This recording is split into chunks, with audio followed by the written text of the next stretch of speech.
मतलब कि जैसे फॉर एग्जाम्पल के लगा लो, अब हमारी 82,000 की रहेगी दूसरे साल की कॉस्ट, मशीनरी या फिर हमारी बाइक की लगा लो, वो 82,000 की रहेगी। डेप्रिसिएशन हम फिर 1 लाख पे लगा रहे हैं, 1 लाख का तो हमारे पास कुछ नहीं रहा। तीसरे साल बिल्कुल ही 44,000 64,000 की रहेगी। सॉरी, सेकेंड ईयर में 64 की जब हमारे पास रह गई, तो डेप्रिसिएशन हम फिर 1 लाख पे लगा रहे हैं। मतलब जो हमारी कॉस्ट पड़ी है उसी पे लगाई जा रही है। जबकि रूल्स के अकॉर्डिंग क्या होना चाहिए, जैसे 82,000 की रह गई हमारी उसके बाद, तो ये 80,000 किसमें से लेस होना, 18% है, वो किस पे लगनी चाहिए? वो इस वाली वैल्यू पे लगनी चाहिए जो हमारे पास एसेट्स की वैल्यू आफ्टर डेप्रिसिएशन आती है। ठीक है, एसएलएम मेथड क्या शो करते हैं कि जो डेप्रिसिएशन है वो हमारी कॉस्ट पे ही लगती रहती है, जो फर्स्ट ईयर वाला है। ठीक है, हर साल डेप्रिसिएशन है जो सेम रहती है। क्लियर हो गया? देन उसके बाद है written down value method. Written down value method में क्या होता है? रिटन डाउन वैल्यू मेथड में जो डेप्रिसिएशन है वो हर साल चेंज होती रहती है, और जो ओरिजिनल कॉस्ट आती है हर साल की उस पे लगती है। ठीक है, किसी का पंजाबी मीडियम तो नहीं है? किसी को कोई प्रॉब्लम तो नहीं आ रही?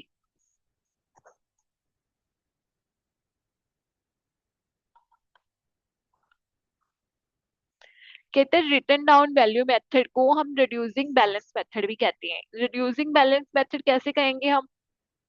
हर साल हमारी एसेट की जो वैल्यू डिक्रीज हो रही है, रिड्यूस हो रही है, तो वो भी तो हमें शो करते हैं, तो इसको हम कहते हैं रिड्यूसिंग बैलेंस मेथड। कहते हैं in this method, in which depreciation is calculated at a fixed percentage on the original cost of the in the first year। जो फर्स्ट ईयर में लगती है उसकी ओरिजिनल कॉस्ट पे लगती है। फिक्स्ड परसेंट डेप्रिसिएशन की जो परसेंटेज है वो उसके फर्स्ट ईयर की ओरिजिनल कॉस्ट पे लगती है। In the subsequent year depreciation is calculated at the same fixed percentage, not on the original cost but on the written down value। ठीक है, वही उन्होंने बताया है। जैसे हर साल हमारी जो डेप्रिसिएशन है वो सेम रहेगी, पर किस पे लगेगी? ओरिजिनल कॉस्ट पे नहीं लगेगी, रिटन डाउन वैल्यू मेथड पे लगेगी, सॉरी वैल्यू पे लगेगी। रिटन डाउन वैल्यू हमारे पास कैसे आएगी? 1 लाख पे हमने 18%, अगर सपोज करो यही एग्जांपल लगा लो, 1 लाख पे हमने 18% लगाया तो हमारे पास 82,000 आ गया। देन डेप्रिसिएशन हमारी कितने परसेंट आई है? 18,000 है हमारे पास। तो अगर इसकी परसेंटेज निकालनी हो, अगर परसेंटेज के अकॉर्डिंग देखिए तो हमारे पास 18% बनती है। तो ये 18% किस पे आएगी? ये 82,000 पे आएगी, ना कि 1 लाख पे आएगी। कैलकुलेट करके बताओ मेरे को, 82,000 पे 18% करके कितना आएगा? जल्दी बताओ, जल्दी चैट बॉक्स में रिप्लाई करो, क्योंकि ये अकाउंट्स है, आपको थोड़ा कॉन्शियस होके चलना पड़ेगा और साथ के साथ मेरे साथ प्रैक्टिस करनी पड़ेगी, तभी आपको पता चलेगा कि हमने वहां पे ये किया था। 82,000 पे का 18% कितना आ गया?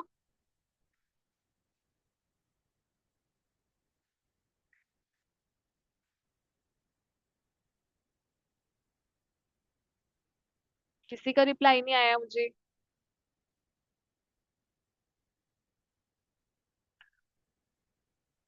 परसेंटेज निकालनी आती है ना सबको?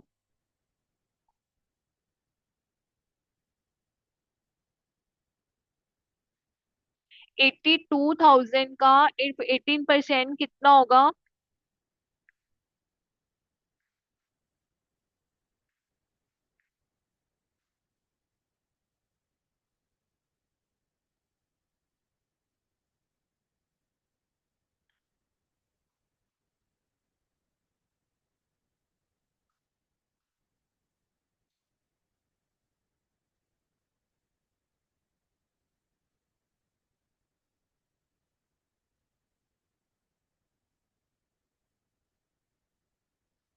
जिशन ने बताया 1600।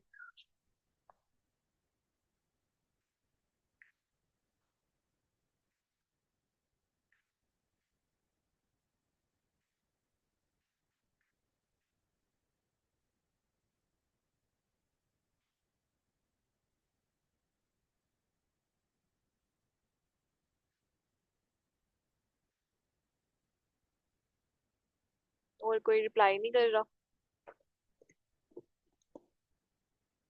यस, लक्ष्मी ने सही बताया है, बिल्कुल। जशन, आपने किस हिसाब से 1600 कैलकुलेट किया है?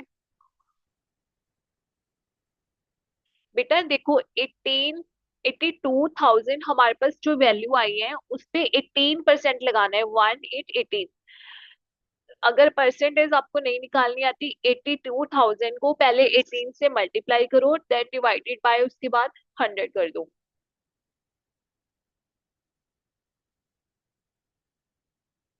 मैम मैं सुनिया नहीं सी।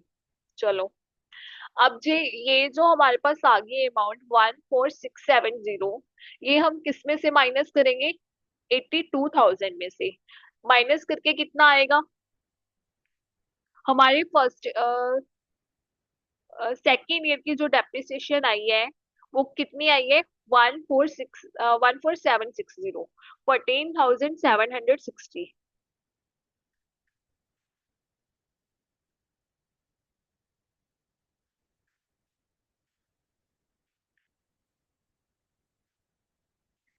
देन रिमेनिंग हमारे पास कितना आएगा? 67,240। ठीक है। 82,000 में से हम ये डेप्रिसिएशन लेस करेंगे। रिमेनिंग हमारे पास आएगा 67,240। देन नेक्स्ट डेप्रिसिएशन किस पे लगेगी? जो हमारे पास बैलेंस आया है remaining.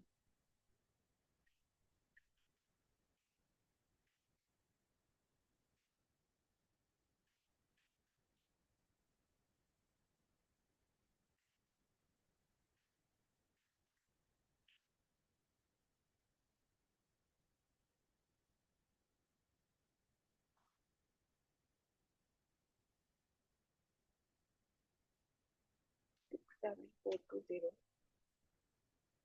Sorry 240।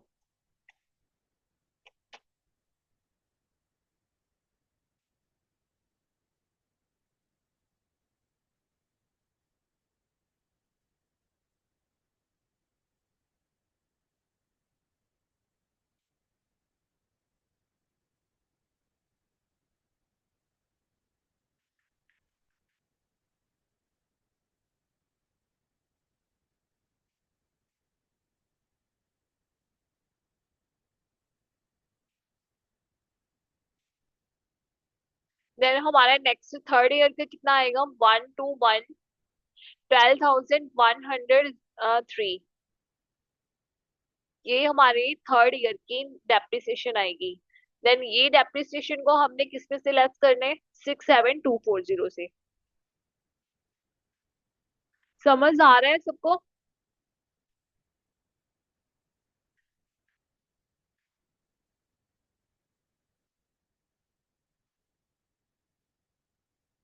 Then remaining balance हमारा क्या आएगा? 55,137, 15,137। ठीक है, फिर 18% इस पे से आएगी। जितने इयर्स का हमें यहाँ पे दिया गया होगा उतने इयर्स का हमने कैलकुलेट करना है। ठीक है। रिटर्न डाउन, अगर आपको अकाउंट्स में कोई थ्योरी आती है जिसके मेथड्स हैं, तो आप उनमें ये नहीं है कि आपको थ्योरी में पता नहीं है क्या लिखना है, तो आप उसको एज इट इज पे कर सकते, वो उसमें कर सकती हो। उसका मेथड है जो वो एक्सप्लेन कर सकती हो। जैसे रिटर्न डाउन वैल्यू मेथड है, अपनी तरफ से आप कोई भी एग्जांपल ले सकते हो। अगर उसको लेंथी करना है, सपोज 10 मार्क्स का क्वेश्चन है, जस्ट उन्होंने पूछे रिटर्न डाउन वैल्यू मेथड, तो आप डीपली तो उसमें एक्सप्लेन क्या करोगे? आपको एडवांटेजेस, वो पॉइंट्स वगैरह उसके नोट मतलब लर्न होने चाहिए। या आपके माइंड में होने चाहिए, ठीक है, अपने वे से भी लिख सकते हो। बट इसकी डेफिनेशन अगर आपने कुछ बढ़ाना है उसको, लेंथ उसके इंक्रीज करनी है, तो आप अपनी तरफ से कोई एग्जांपल लेके ना उसको एक्सप्लेन करके उनको शो कर सकते हो एज इलस्ट्रेशन। तो वो भी एक प्रेजेंटेशन का पार्ट बन जाता है, उससे भी एग्जाम मतलब अफेक्टिव बन जाता है। ठीक है, आपका कोई आंसर। सिंपल सी कोई अमाउंट ले लिया आपने और आपने मेंशन कर दिया उसका डेप्रिसिएशन रेट यही है, तो उसको कैलकुलेट करके आपने आपने वहां पे प्रेजेंट कर दिया। जो एसएलएम है वो थ्योरी में आपको आ सकता है कि उसके मेथड को एक्सप्लेन करो, तो उसमें भी आप नॉर्मल से लिख सकते हो, बता सकते हो कि वो प्रैक्टिकल लाइफ में नहीं इतना चलता। देन इसमें है important terms used in a return down value method. कौन कौन सी टर्म्स इसमें यूज होती हैं? रिड्यूसिंग वैल्यू, पता ही है फर्स्ट ऑफ ऑल हमें कि वैल्यूज की रिड्यूस होती है।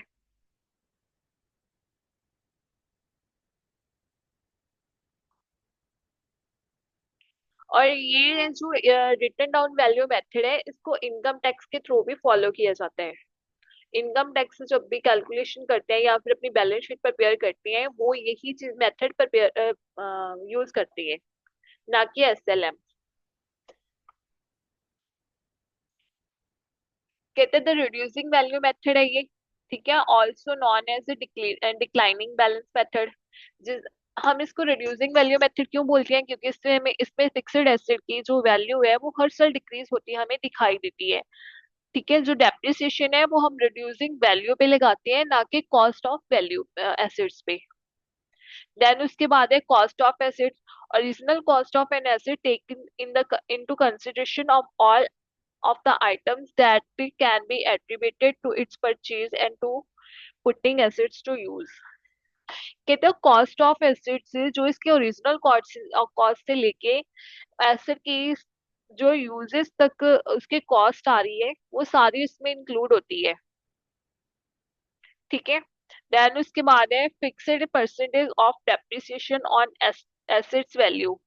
फिक्स्ड परसेंटेज डेप्रिसिएशन की हर साल एसेट्स वैल्यू की एसेट्स वैल्यू पे अप्लाई होती है। ठीक है, देन उसके बाद है written down value method. Method क्या है, इसका फॉर्मूला क्या है? Depreciation expenses is equal to book value into rate.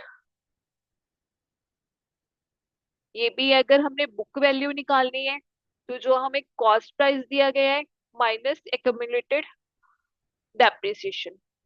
अगर हमने डेप्रिसिएशन एक्सपेंसेस निकालने हैं तो उसको रेट से उसकी परसेंटेज बुक वैल्यू पे लगाएंगे हम। अगर हमने बुक वैल्यू निकालनी है तो इसके कॉस्ट प्राइस से कम्युलेटेड डेप्रिसिएशन है वो माइनस करेंगे। यहाँ पे हमें उन्होंने एग्जांपल लिया है कि the company purchased machinery costing 12,000 with the useful life of 5 years and residual value क्या है 2,000। रेट ऑफ डेप्रिसिएशन भी हमें दिया गया है 20%। Calculate the depreciation, depreciation calculate करनी है हमने यहाँ पे, and value of machinery of each year and value. ठीक है, क्या करेंगे पहले हम, रेजिडुअल वैल्यू क्या होती है, स्क्रैप वैल्यू ही आती है।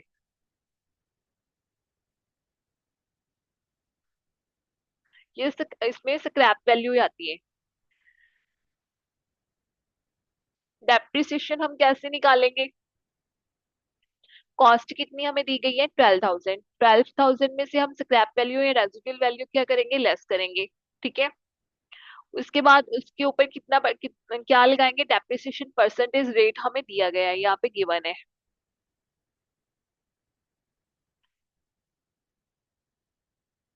कॉस्ट प्राइस हमें दिया गया है, बुक वैल्यू हमने बुक वैल्यू निकालनी है।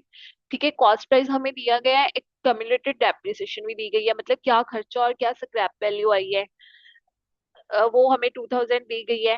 12,000 में से 2,000 लेस करके कितना बचा, 10,000 आ गया। 10,000 का 20% कितना आएगा? 2,000 आएगा। 10% का 20% कितना आएगा? 2,000। देन जितना हमारा बैलेंस आया, मतलब बुक वैल्यू आई, उसमें से हमने कितना डेप्रिसिएशन वैल्यू क्या कर देनी है? माइनस करनी है। 10,000 में से आगे डेप्रिसिएशन वैल्यू माइनस की, 8,000 आ गई हमारे पास। अब जो डेप्रिसिएशन हमें दी गई है 20%, वो हम किस पे अप्लाई करेंगे? जल्दी बताओ मुझे, चैट बॉक्स में रिप्लाई करो।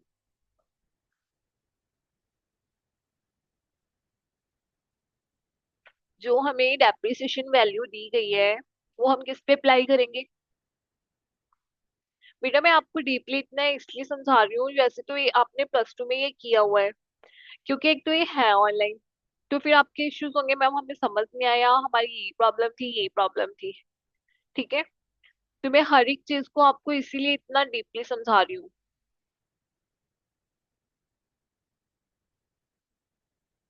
अब ये 20% किस पे लगेगा? किसी का रिप्लाई नहीं आया अभी तक।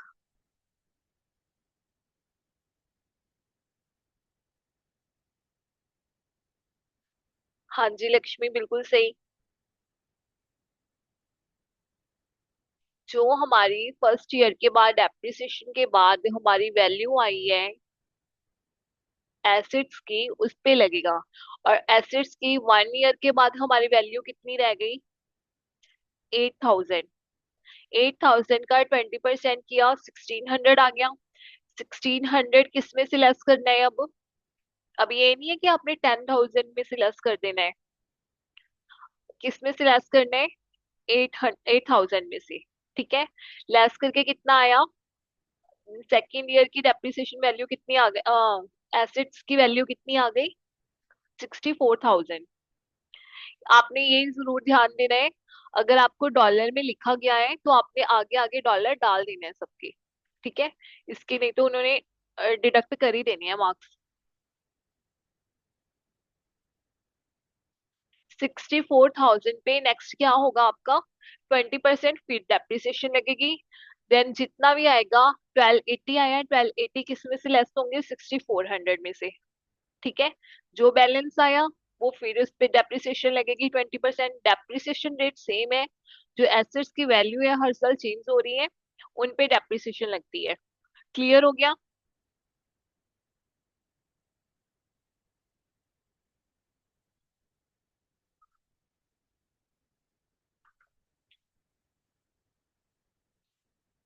देन एडवांटेजेस क्या है इसकी? यहाँ पे उन्होंने मेंशन भी किया हुआ है आपको कि 8,000 का 20%, 6,400 का 20% करके इतना आया, तो उसमें से ये लेस कर दिया। Advantages of written down value method की क्या एडवांटेजेस है? कि इस मेथड को इजी और अप्लाई करना दोनों ही आसान है। ठीक है, कैलकुलेशन इसकी अलग अलग करने की जरूरत नहीं पड़ती। देन उसके बाद है amount of annual depreciation reduce the, जो डेप्रिसिएशन की एनुअल अमाउंट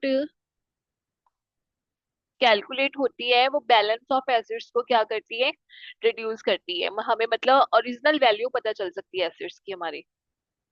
देन उसके बाद है amount of depreciation is higher in the early years when the machine is efficient. अगर डेप्रिसिएशन जो हमारी हायर जाएगी, तो मशीन क्या है हमारी? मशीन हमारी मतलब हम कह सकते हैं बिल्कुल ठीक है, तो उस पे रिपेयर का कॉस्ट कम आएगा। ठीक है, this help in eliminating huge variation in the annual profit and losses. बस यही है इसमें कि अगर तो हमारी डेप्रिसिएशन हायर आ रही है अर्लियर ईयर में, तो मशीन हमारी एफिशिएंट है, एंड कॉस्ट ऑफ रिपेयर उसमें क्या आएगी? लो आएगी। अगर हाँ डेप्रिसिएशन कम आ रही है, तो मशीन की वैल्यू क्या है हमारी, आएगी हमारी कम हो जाएगी, सॉरी एफिशिएंटली वर्क नहीं करेगी। ठीक है, हमने देखा ही है हमारी अगर हम डेली बेसिस पे देखें, जैसे हमारी बाइक बिल्कुल सही है, ठीक है, हम उसको कम चला रहे हैं, तो इसकी ऑब्वियसली वैल्यू, डेप्रिसिएशन वैल्यू कम ही रहेगी। ठीक है। उसके बाद है disadvantages of written down value method. Disadvantages क्या होंगे? Under this book method book value of an asset can not be reduced to be zero.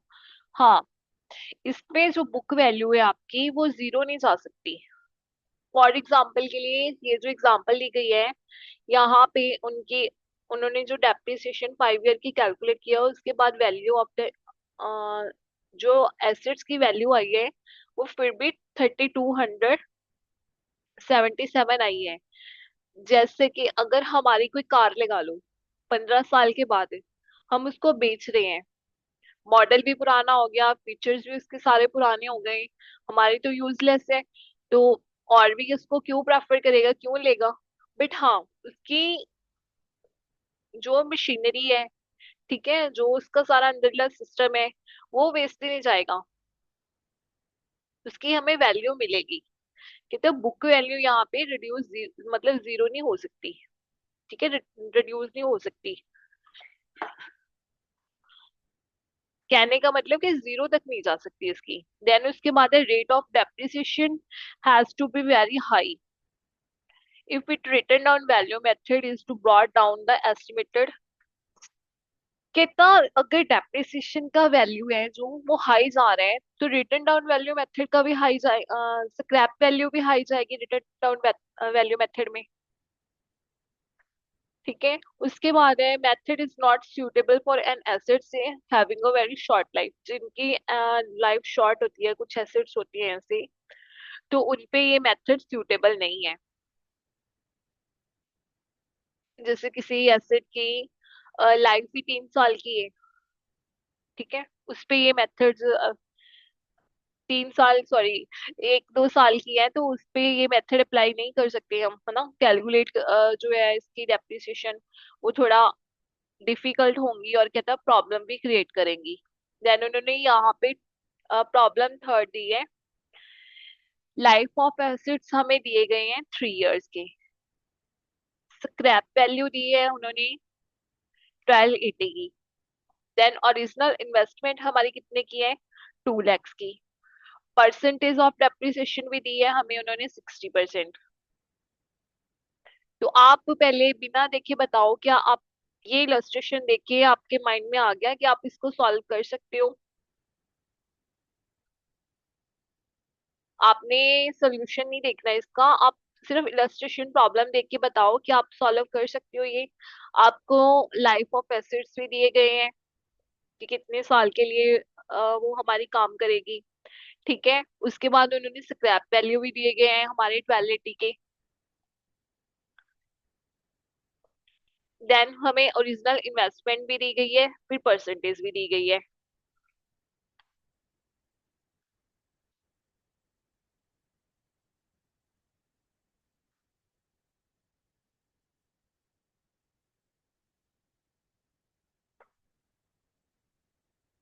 Sneha, आपने आज ही ज्वाइन किया है? बेटा थोड़ा बोल के रिप्लाई कर दिया करो, मुझे भी पता लग गया आप एक्टिव हो, है ना। आपकी फर्स्ट क्लास है ये? फर्स्ट ही है आपका? हाँ जी स्नेहा।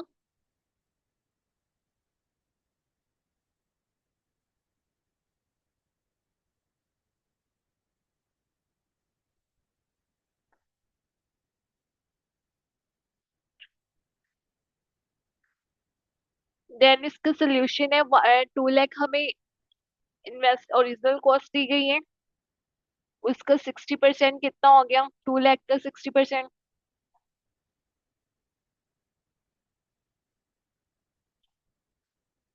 1,20,000 हो गया। ठीक है। वैल्यू ऑफ एसेट्स कितनी रह गई फिर, सेकेंड ईयर में कितनी रह गई हमारी, 18,000 की। 2 लाख हमारी कॉस्ट है, उसमें से हमने 60% डेप्रिसिएशन अप्लाई कर दी, 1,20,000 आ गई हमारी। 1,20,000 में से 2 लाख से हमने 120 माइनस किया तो हमारी कितनी वैल्यू रहेगी एसेट्स की सेकेंड ईयर में? 80,000। 80,000 पे अब हम फिर 60% अप्लाई करेंगे, कितना आएगा?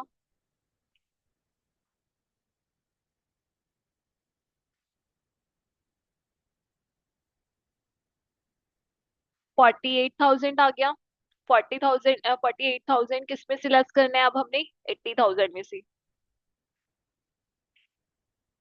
देन उसके बाद कितना आ गया? 32,000। 32,000 पे फिर 60% अप्लाई करेंगे, देन कितना रह गया?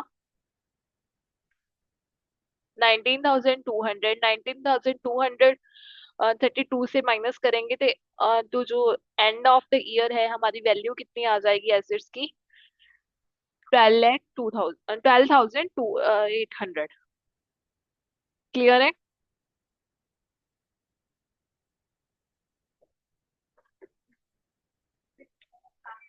हाँ जी। 2 मिनट की रहेगी।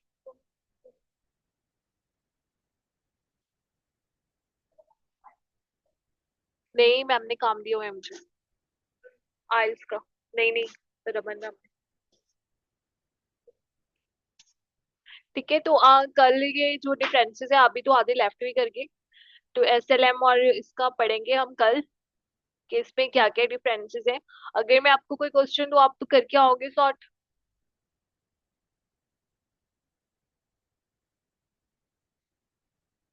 फिफ्थ क्वेश्चन आपको दिया गया है, आपने सॉल्व करके आना है जो भी दो बच्चे रह गए हैं, ठीक है?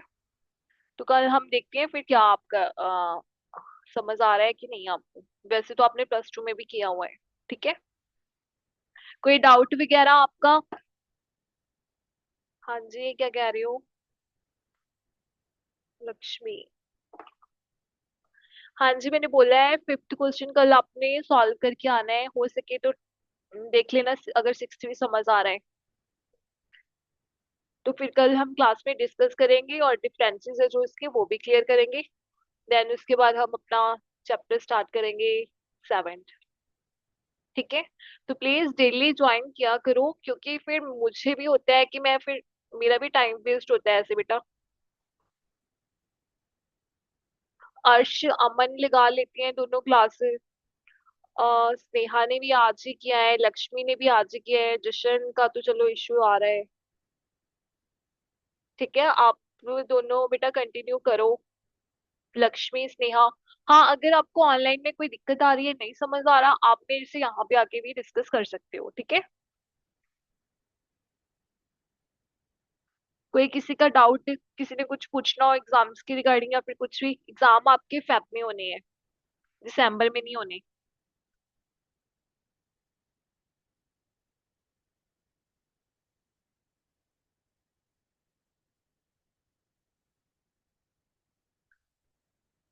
पूछ लो अगर किसी ने कुछ पूछना है, कोई टॉपिक आपको ना समझ आया हो।